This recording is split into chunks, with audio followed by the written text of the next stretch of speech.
Hey, Bill's getting ready to squish the fish once again and getting a future Hall of Famer back in the lineup. Welcome to the Buffalo End Zone Podcast, everybody. Kevin Carroll and Stevie Johnson, former Bills wide receiver, with you once again. Stevie, I have to apologize to you off the top because I might have lied to you inadvertently earlier in the day by text message, but I blame head coach Sean McDermott, who said Amari Cooper was not practicing. Sure enough, we went out there and the new Bills wide receiver was practicing on a limited basis, dealing with a wrist injury. Not sure which one, but my apologies to you. But your comment back to me was plain and simple. Yeah, it doesn't matter what he's doing out during practice. As long as he's lining up on Sunday, that's all we need to know. And that's all that matters with me. So don't worry about it, brother. It's all good. Yeah, and it looked good having him out there. He wasn't in a non-contact jersey or anything. He just was limited. I don't know, wrist injury as far as wide receivers go.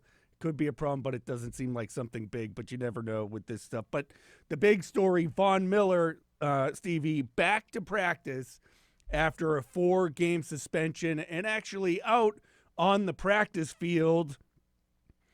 And will he make an impact? That pass rush, Stevie, right now was doing good before he even got back in the mix. Yeah, the interesting thing about Von coming back at this point is you have a Rousseau who's comfortable in his position. He's confident in his role. You know, he's not learning from someone. He's not learning via watching.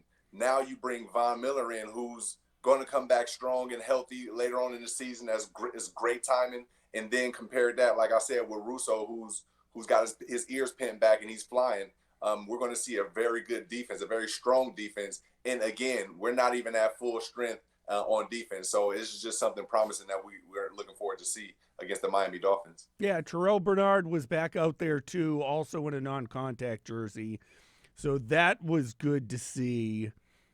Miller, 4-game suspension, 2 weeks away from the club, 2 weeks back with the club, could not practice, but could sit in position meetings and work out at the facility to kind of stay in the mix. I think this is something new with the NFL. When players get suspended, they kind of let them acclimate back in before the suspension's actually up. How big is that he gets to still, for 2 weeks, sit in the room with the rest of the pass rushers? Yeah, so I think it's huge to answer his short form. That's a big boost for him as a person, as a player. You know, time away, middle of the season. You know, the NFL is tough. We talk about it a lot, and we talk about it so much to where people would think like, oh, it's just so easy. You just get up and go play football. But it's a lot that go into it, and then you got to take into account the years spent on his body. Now, if we want to talk about personal things, I don't know anything about his situation or about the suspension, but I would just say that I'm hesitant to say a blessing in disguise because I don't even know about the suspension, what it is. But ultimately, from a football perspective, it's a blessing in disguise having a healthy Von Miller coming back. Yeah, and I'll say this. I'll echo what you're saying right there, Stevie. The reason for the suspension aside, the age of Von Miller, the beating his body has taken since coming over to the Buffalo Bills. He even mentioned, getting put on the PUP list, being out because he was injured for time, now having to miss a month because of some off-the-field incident. He's in his mid-30s. Again, what you said, I don't want to say a blessing in disguise, but a fresher Von Miller coming in halfway through the season seems pretty good for this Bills unit that, like you said, Gregory Rousseau, he's out there affecting the quarterback. A.J. Epinesa has been doing a great job. Watch practice. They're doing drills to bat down balls now, which I hadn't seen in a while, but expect to see more of that from this team because they're good at it. Yeah, that's actually some great insight right there, because I kind of feel like they're planning ahead with that one. The ball come out quick, and what quarterback we know the ball get out quick and we need to just bat it down and may not get to him? Patrick Mahomes and the Kansas City Chiefs, Lamar Jackson types when he sits back there So I feel like that's a great sign. I didn't know they was doing that. That's pretty cool that you got that insight. Yeah, I don't know if I was supposed to say that after I just said that, but I don't know. You're a Here we former go again, NFL player. huh? Am I supposed to? I mean, it stands to reason that you would Yeah. work on that. It was effective against Geno Smith. One could say it will be effective against Tua as well. Yeah, I mean that's a smart technique, and that's a great strategy. Sometimes, as trainers, you get away from the little things, by going to try to teach the technical things. Little things like, hey, you don't have to go so hard today. We just go work on shadowing the guy and then jumping to try to get a tip. Those are little things that pay dividends in big situations. And I feel like that may be something that we may look for this upcoming Sunday. So let's look out for those tips. Yeah, Epinesa Russo really good at it. How much do you think Von Miller will actually play after missing a month? Not with an injury, nothing to worry about there, but just out of the NFL flow for 4 weeks. Yeah, I mean, it's only right to get him acclimated slowly. You don't want to do too much. His appearance or his presence is going to be enough energy for the team to be excited and understand, him coming back from his suspension. But I wouldn't force it. I wouldn't do too much. I would still, let him ease himself into it because we don't want to strain anything else, trying to come back too hard. So we'll see how Coach Babbage, handle that, and then just go from there. I was going to say, you wonder how coming off the suspension, how you react mentally, how you feel going out there playing in a game. But this is all coming off an incident, according to multiple reports, that happened last season. The suspension was now, and Von Miller had already played a few games, Stevie, and looked really well. Bills versus the Dolphins in week 2, 2 sacks on Tua. Von Miller had one of those sacks. Yeah, and at that time it was still what are we going to get out of Russo? We know what he got, but now we see a Russo that's dominant, and then you're going to bring in a Von Miller who's already dominant. So it's only a plus for the Buffalo Bills, and I'm like I said, I'm looking forward to seeing from tips. Not necessarily sacks and all things, but I'm looking for a dynamic defensive line, defensive line unit. I'm looking forward to watching them specifically. Yeah, it's really good. I mean, they've come a long way since week 2 when they really shut Tua down. 1 TD, 3 interceptions in that game. Waddle and Tyreek Hill kept in check for the most part, as you recall, in that game. I don't have the box. No, I do have the box score right here. Hill, 1 catch for 12 yards. No, that's rushing. Hill, 3 catches for 24 yards. Yeah, it was something like that, but pretty much, and 3 catches between 4 quarters, all that time, and he's your number one playmaker. That's basically 1 catch for 12 yards, So that was a great wake-up call for, I think, even Bills Mafia to see how we shut down that offense and how we prevailed over the Miami Dolphins so easily. That's why when I look at this game, I feel like it's another confidence booster game, just like the Tennessee Titans, a team that we should handle easily, with them not being on our level, and just getting more players, more situations. I'm another person that I'm looking forward to watching is Ray Davis being at home, just dominating the ball. So I think that's something that we may look forward to coming up against the Dolphins also.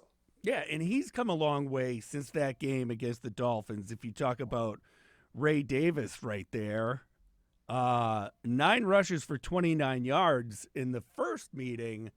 And, man, he's grown by leaps and bounds since then, as far as what went on against the Titans and then what happened last weekend as well. That 1-2 punch with him and James Cook.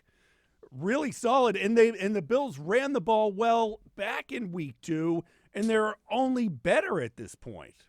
And they're only getting better, right? So when I look at this game, when I look at teams, mostly when that come up on our schedule, I look at 3rd down conversions. I look at 4th down conversions. I obviously look at the players because that's a big dynamic also.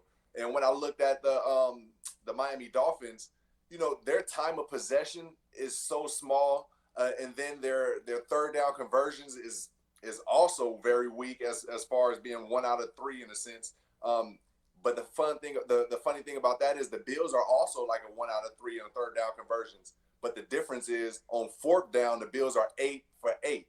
The Miami Dolphins are 2 for 14, I believe, and they don't have the playmakers that the Buffalo Bills have. So that's what make me kind of lean toward this being a easy game. Now, I won't say easy game, but it should be a game that we can control as the Buffalo Bills. How much better do you think the Dolphins are? I mean, Tua was injured at the end of the game against the Bills, missed some time, came back last week. They lost a tough one. Do you think Tua is even a big factor? I myself really don't, and maybe that'll come back to bite me in the butt. But I think with all that's happened, I don't know. I just see this Bills defense able to handle this no matter who the quarterback is for Miami. Right. I mean, you know how I go on any given Sunday, any team can win. For that perspective of a Miami Dolphins fan, yeah, Tua is going to be better and make a difference for that team. But for the overall season or going up against the Buffalo Bills 5 out of 5 times, you know, I feel like they're going to lose 4 out of 4 of them, guaranteed. And it's nothing's going to change, I feel, you know. And if they do get one win, good job to them, but it's still not going to make a difference when the season's over with. Yeah, they had 139 yards back in week 2 on the ground, and we were questioning the run defense early in the season.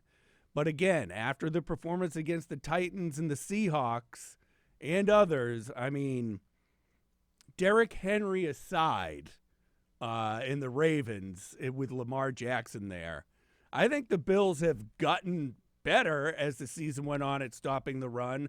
So they always have a good defensive plan against Miami, and I just think now with the plan and the positions and the skill that they have on defense for the Bills, might make this a nightmare for Miami coming up on Sunday.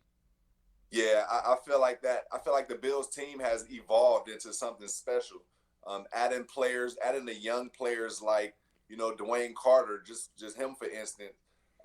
We've seen his evolution, his comfortability as the season's been going on. And, you know, that's going to attribute to our run defense. That's going to attribute to our pass defense also, because the pressures it means less time for the quarterback, less time for the receivers to do all these unique moves. So, again, I feel like we're going to dominate the Dolphins, but I'm looking forward to those upper echelon teams, to be honest. You know, this should be a walk in the park. You brought up Dwayne Carter. He's on injured reserve now. Oh, okay. They IR'd him. Well, I mean, I'm not trying to be that guy, Stevie. It just when it popped into my head, I'm like, I think they placed him on IR last Friday or something like that. Yeah. Well, overall, it's just saying like the training, you know, and the evolution that's going on behind closed doors with the Buffalo Bills, with them being able to listen to Coach Babbage, the respect that they have. That's why we're seeing guys evolve. Not only because of, you know, situations as far as injuries, but you're seeing guys evolve in this Buffalo Bills facility, and that's something that's great to see as a fan, you know, watching this team, you know, in past years where we may get some players and now they're off on another team in a couple of years or whatnot. Yeah. But we've been developing players pretty well, and I'm looking forward to more out of those guys, even Carter when he come back. Yeah, you mentioned that Carter's a young guy. Keon Coleman's a young guy, Stevie, and he's on fire now too. And oh, by the way, Josh Allen just dominates the Miami Dolphins. He's only lost twice to them. He's playing even better now than he did back in week 1 when he only threw for 139 yards, Stevie, and 1 touchdown. Think about that. That's a Josh Allen stat against the Dolphins, and they won 31-10. Right? You know, it's like, what are we talking about now? What else are we talking about? We don't want to be disrespectful and look ahead, but I mean, it's kind of shaping up to be something like that, especially being back home. You know, the guy's been on the road for a few weeks. I mean, it's time for them to come back home and have a party. Yeah, I think so too. I mean, they took care of business back in week 2, that was one of the games circled at the beginning of the season. When you looked at the Bills' schedule, you were like, okay, maybe get that win at home against Arizona. But then you have the Dolphins in some other tough games coming up. And then, man, the Dolphins season just flipped upside down. Dolphins, Patriots, and Jets all with just 2 wins. The Bills with just 2 losses. Yeah, and it's interesting because usually I would be saying, like, I want to play some competition, more competition.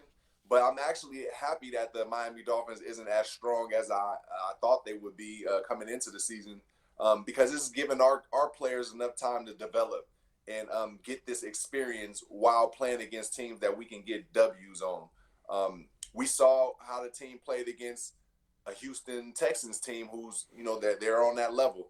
We saw how the team played against those type of teams. So that's what I'm looking forward to. The Buffalo Bills playing, who I'm looking forward to the Buffalo Bills playing against. But with these weak teams that we're playing against, like the Titans and the Jets in our division, they're not good. The Patriots, I'm happy for it because it's giving our guys that experience that they need to play in those big time games and get comfortable in those big time games. I love it. I mentioned Keon Coleman a bit ago. Zeros across the board down in Miami for the rookie wide receiver. Look how far he's come too since then. And again, we talk about this all the time, the addition of Amari Cooper helping him out. But I think worst case scenario, if that wrist is still bothering Cooper and for some reason he doesn't play on Sunday, I think with Khalil Shakir out there, how he's playing right now, Keon has developed far enough or come along long enough that even if Cooper misses a game, maybe Keon Coleman's the guy that carries it and opens the door for Kincaid and Shakir, maybe throw in Dawson Knox. Curtis Samuel looks like he's on the getting ready to return to the lineup. But you mentioned Ray Davis, and then you look at Keon Coleman and all these rookies that we've been referencing in the huge impact they've been having right now. Yeah, big impact. And I think Keon, at this point, Keon can step into that role if Amari did go down, because of what he's gone through earlier in the season. And while he's had Amari on the team, he's been going through his fire. And now at this point, I feel like the Bills and everybody around is comfortable with him being in that position, along with himself, having an up and down. Having that communication, building that chemistry is huge for him. So I feel like with Amari's injury now, as a receiver who's had a wrist injury, like we're able to play through it. It's all about just communication and understanding, where the ball is going to be located on certain plays. And you understand that they have that chemistry. Amari, he's a smart type of cerebral player, so he can he can protect his wrist. So I really don't think, unless it's really broken, then I'm looking forward to seeing Amari out there holding down his position and keeping the offense intact. He was catching footballs at practice today. So okay, yeah. He'll be fine. And how about this as a former NFL wide receiver? If you have like a wrist, one or the other, or a finger or something like that, you watch these guys catch balls with one hand during practice all the time. It's something being worked on. Yeah. But is there a way of favoring your better hand to catch a ball if kind of one hand isn't 100%? Absolutely. And that's what goes into those plays. So when I was speaking on that, you can, like, I had a wrist injury and I've had broken fingers. So what it is you can either start catching the cradle, you can catch it. You got to position your body to get to the spot and be able to turn to, protect your whatever wrist it is or finger it is. Mm-hmm. And that was something I really literally had to deal with, having a broken finger and having an out route, but I kind of break off my route a little bit earlier so that I can get my body in a position to where I can protect that finger and still make a play without having to grab it easily, making a diamond. And that kind of comes from experience. And you kind of don't expect younger guys to get it. You want the veterans to kind of go through that. And Amari's one of those veteran guys who can, what is kind of like, edit his routes in a Yeah. sense to, protect himself. How about this? Back to Keon Coleman for a second. I was asked the other day by someone who watches us, at what point are they going to start using Keon Coleman in the slot like he did down at Florida State? I'm Oh, under that the impression that as a rookie, what he's doing right now, he's starting to excel with how they're using him. Let that just play out for a while. You don't need to do it. Do you agree with that, or do you think at some point they're going to start putting more on his plate and saying we're going to start moving you around? Yeah, I agree with both. I agree with your buddy, and I agree with you first and foremost because it's a time and a place for all of that. And right now, he's been learning a lot. He's been doing great with what he's been given in the positions and situations he's been in. Let him continue to thrive, but we'll definitely be seeing him in the slot. We just don't want to force that because we don't need to force it in a sense. But when he do get in that slot, he's going to understand it's so much easier. So I'm looking forward to it, but I'm also still looking forward to them just lining up hitch, fades, quick slants, letting him get comfortable with that, getting his swag up, his sauce, and then send him into the slot. Now he's really going to have some fun in there. And then you got that just opens up Kincaid, Knox, everyone else, James Cook out the backfield, everybody. Khalil, you already know what he's going to do. So I'm looking forward to this offense gelling. Yeah, run after the catch with Coleman, something I think he was bagged on before the season started. You can basically count on him making a move and at least getting an extra 5 to 10 yards after he catches a shorter pass. Yeah, and really all you need is an extra 3 to 4. So I don't know where all of the negative talk and things like that is from. I'm just assuming it's from people that's other teams fans, because when I look at the kid, he's got everything you need in a receiver as far as being shifty, power, his youth, strength, even his speed is still great. To be a 6'4", 212, 215. I mean, that's amazing right now, and he's only a rookie. So, I mean, we definitely got one of the best receivers and some of the best running backs in the game, not to mention Josh Allen. So, Yeah, I'm confident in the Bills. Keon Coleman saying after practice about his block against the Houston Texans, or not the Texans, the Seahawks. Yeah.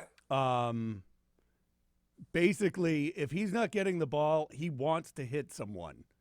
Now, as a wide receiver, most wide receivers don't have that reputation that they want to go hit someone. But that's pretty cool that you have this young guy. Like, I know I'm not getting the ball, so I might as well go take someone out of the play. Watch when he lock in on being a somewhat serious and playing a game. As far as like, think about Steve Smith. Yeah. When Steve Smith step on the field, it's an aura around it.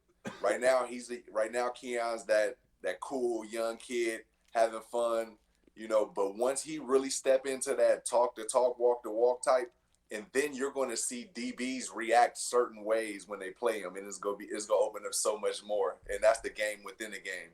And I'm looking forward to seeing that part of it. Yeah, I love it. And looking forward to that, too, that growth right there. That first meeting with the Dolphins was very run heavy for the Bills. I expect the same coming up on Sunday because if it ain't broke, don't fix it. Indeed. Keep doing it. You were doing it in Seattle. Just keep it going. If you don't need to sling it all around the joint, why bother with the way this Right. team's built? And the great thing is hearing about Keon talking about blocking and wanting to assert himself when the ball's not in the air.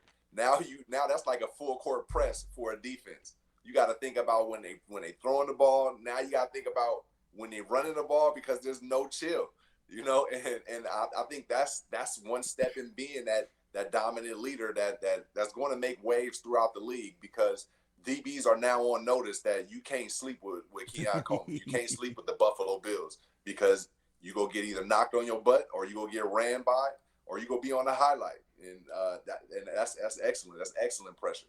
Got to give credit to the big guys, too, right, Stevie? This offensive Absolutely. line in this run game has been really impressive the last few weeks. Yeah, always got to give props to them. They've gone through their mishaps, and that's that's what's to come when you got a unit, trying to work as one. You got 5 guys, 6 guys out there sometimes with the tight ends, and you got to move in unison.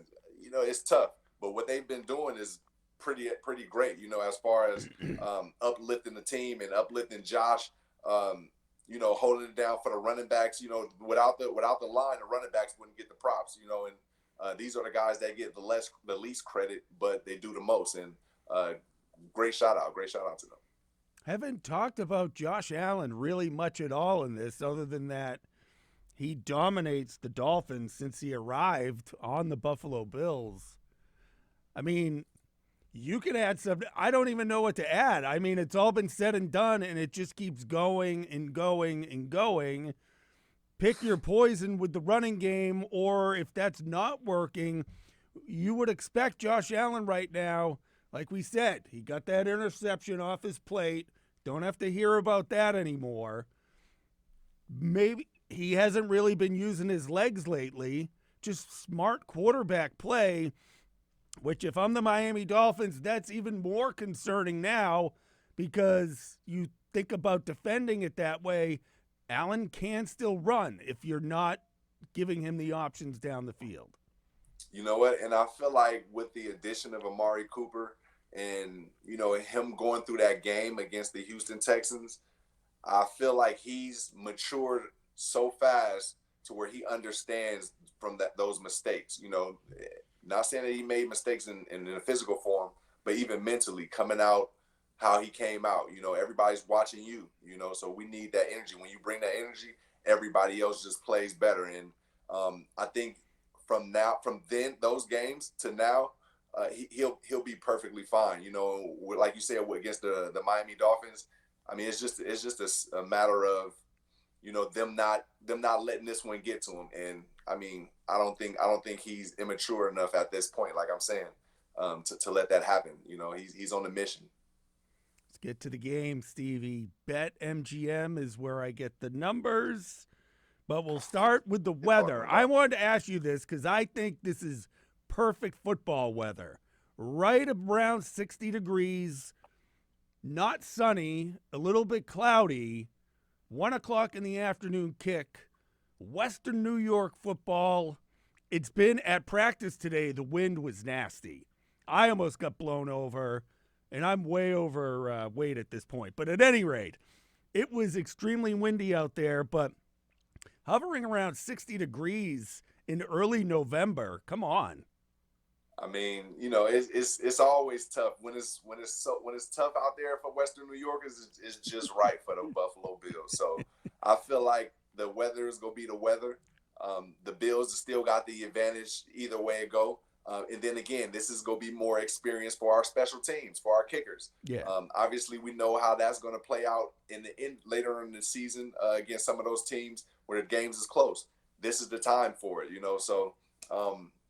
Again, we can't predict the weather, or we can predict the weather, but we can't control the weather. So It is what it is at this point. I just think it's just comfortable. Like if you want to put some long sleeves on or do whatever you need to do, you know how I roll. Bills -6. Give me a break with that facing the Dolphins. I think the Bills just run away with this one.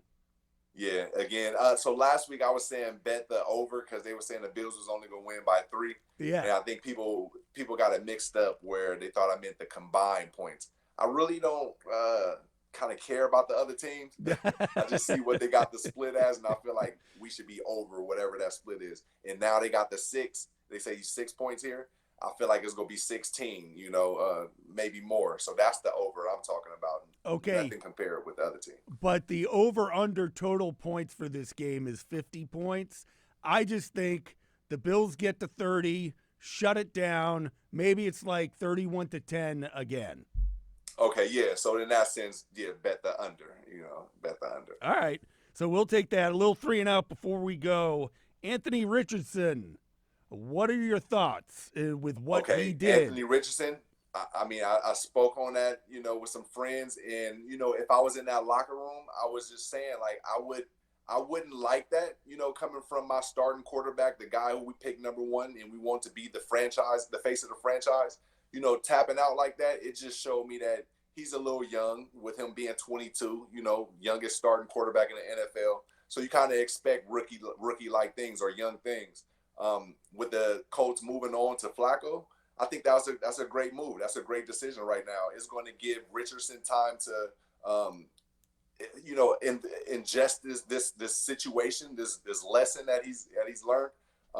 Kudos to you for being honest, but tell me a lie. I don't want to hear you check out the game because you're tired, brother. We've been running all summer, all off season, so.